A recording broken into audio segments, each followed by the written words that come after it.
Hello viewers, কেমন আছো? তোমরা যারা সত্য ইতিহাস জানতে ভালোবাসো, আজকের ভিডিওটা তোমাদের জন্য। আজ এমন একটা সত্য বলবো যেটা তুমি কখনোই শুনোনি, যেটা স্কুলে শেখায় না, বরং অনেকে চাই তুমি এটা কখনোই না জানো। কিন্তু একবার জানলে হয়তো তোমার চিন্তার দৃষ্টিভঙ্গি বদলে যাবে। কি সেই ইতিহাস? চলো শুরু করা যাক। তার আগে চ্যানেলটা সাবস্ক্রাইব করে রাখো, যাতে তুমি অজানা ইতিহাসের পরবর্তী ভিডিওটা সবার আগে দেখতে পারো। একসময় আফ্রিকা ছিল স্বাধীন রাজ্য আর প্রাচীন সভ্যতায় ভরা একটি মহাদেশ। কিন্তু 19 শতকের শেষে ইউরোপের মানচিত্রে আফ্রিকার রঙে ভরে উঠল ব্রিটিশ, ফরাসি, বেলজিয়ামদের পতাকায়। কিভাবে ঘটলো এই উপনিবেশ দখল? 18 দশকের আফ্রিকা ছিল নানা রাজ্য, সংস্কৃতি ও জাতিগোষ্ঠীর মিলনস্থল। অনেক অঞ্চল আগে থেকে ইসলামী বা স্থানীয় শাসনে চলত। তবে ইউরোপের দৃষ্টি ছিল এই বিশাল ভূখণ্ডের দিকে, খনিজ, সোনা, ঘাস ও কৃষিপণ্যের জন্য।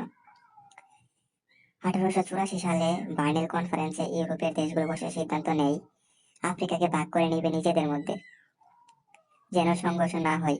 কিন্তু তারা একটি জিনিসও জিজ্ঞেস করেনি, আফ্রিকানদের মতামত কি। ব্রিটেন দখল করলো দক্ষিণ ও পূর্ব আফ্রিকা বিশাল অংশ, ফ্রান্স পশ্চিম আফ্রিকার একটি অংশ, আর বেলজিয়াম ছোট একটি দেশ কঙ্গোতে চালালো নৃশংস দখলদারি। তার কাঁচামাল লুট করলো, লোকজনকে শ্রমদাস বানালো, স্থানীয় সংস্কৃতি ধ্বংস করলো। সবাই চুপ ছিল না।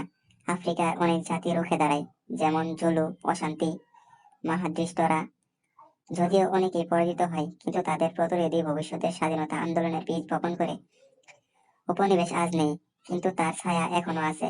সীমান্ত বিভাজন, ভাষা, সংঘাত ও অর্থনৈতিক অসমতা।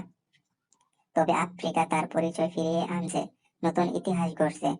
এটা শুধু ইতিহাস নয়, এটা এক মহাদেশের অস্তিত্ব রক্ষার সংগ্রাম।